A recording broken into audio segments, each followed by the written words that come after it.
healthyhouseplants.com, where I teach you all about gardening in the great indoors. If you'd like to support my show, check out the description box below for the many ways to do that.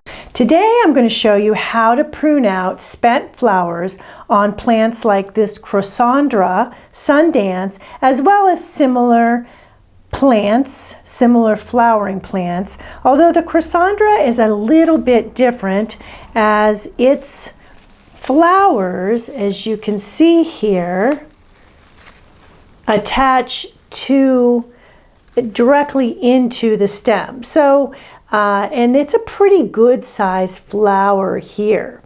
So I am going to show you how to prune these out so that you will then get flowers again on the plant more quickly, because if you don't prune them right, you're going to slow down flower production on this plant. Okay, so here we go. You want sharp, small pruners, and then you want to, I'm going to show you where I'm going to prune out here so you can see that.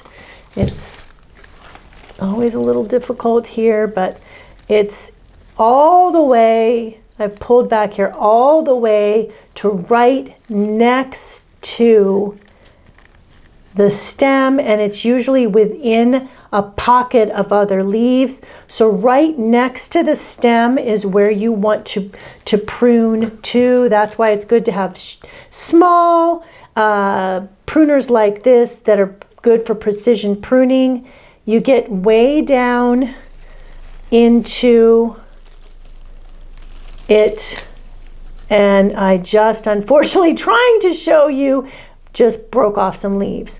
But anyway, you get right down to right before the leaves, but don't cut into the stem, and then you pull it off that way. And unfortunately, we lost a part of the plant doing this, as well as another flower there, although this will give me a good opportunity, if I don't have to worry about mutilating the plant anymore, to show you close up.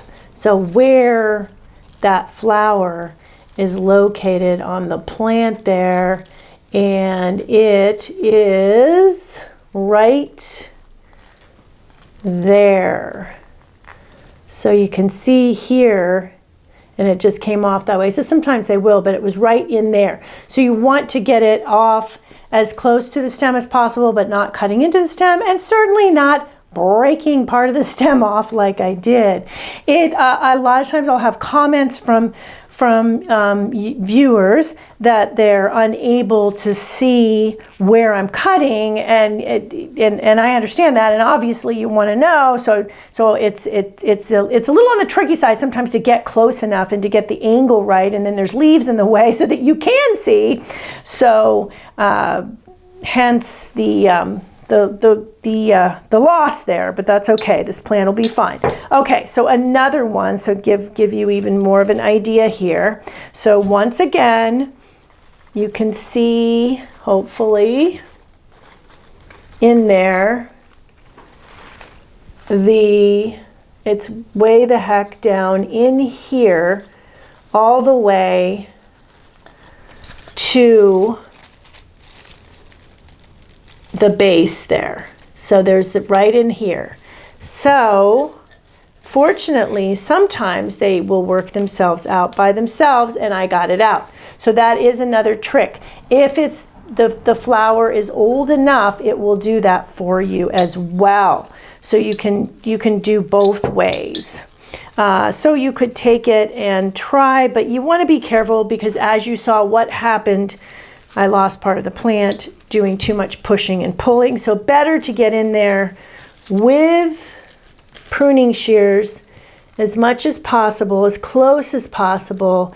This is right next to the stem, and I just got it out of there. Okay, so we have, it looks like, one more left here, and I'm going to do the same thing. I'm going to get in there close, right before the base. It's okay to leave a little brown when you do this, but you don't want to leave a lot brown. And there you go, I got that out of there. So now the plant looks a lot better, obviously, now that it's clear.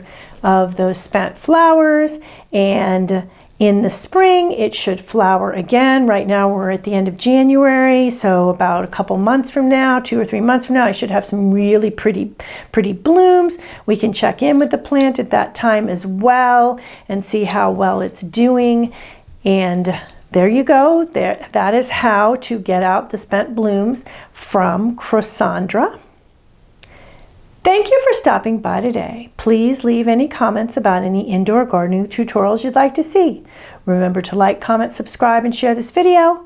And please check the bell if you'd like to be notified when new videos are released.